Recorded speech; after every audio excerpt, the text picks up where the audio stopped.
নেতা প্রতিটা এলাকায় প্রতিটা আনাচে চাই। আমরা জনগণ, আমি না, আমার জনগণ, বাংলাদেশের যত জনগণ আছে, যারা নিরীহ মানুষ আছে, তাদের পক্ষ থেকে আমি বলতেছি এরকম নেতা যেন জায়গায় জায়গায় করা হোক। বাবুর একটা নিউজ দেখলাম, নিউজটা হচ্ছে নাম হচ্ছে আশরাফুদ্দিন নিজাম, বিএনপির। উনি হচ্ছে একজন নেতাকর্মী, এমপি। তো উনি বলছে কি, আমি একটু আপনাদেরকে পড়ে শোনাই, তারপর একটু কথা বলি।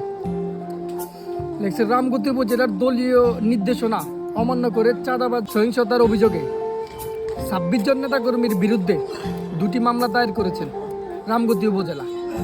আর যিনি করেছেন সে হচ্ছে লক্ষ্মীপুরের, ওনার নাম হচ্ছে আশরাফুদ্দিন নিজাম। উনি যে কাজটা করছেন, একের কাজ করছেন, একের। জনগণের পক্ষ থেকে তাকে ধন্যবাদ জানাই। আর আমাদের আকুল আবেদন সরকারের কাছে, এরকম নেতা প্রতিটা এলাকায় প্রতিটা আনাচে চাই। আমরা জনগণ, আমি না, আমার জনগণ, বাংলাদেশের যত জনগণ আছে, যারা নিরীহ মানুষ আছে, তাদের পক্ষ থেকে আমি বলতেছি এরকম নেতা যেন জায়গায় জায়গায় করা হোক। এই যে তার ভেরিফাই আইডির মধ্যে কিন্তু সে অলরেডি পোস্ট করে দিছে, ঠিক আছে? আর তাকে অবশ্যই অভিনন্দন। আমি মনে করি সরকারের পক্ষ থেকে তাকে পুরস্কৃত করা দরকার এমন একটা মহৎ কাজ করার জন্য। জনগণের পক্ষ থেকে আপনাকে ধন্যবাদ জানাই। আপনার কাজ আপনি চালিয়ে যান।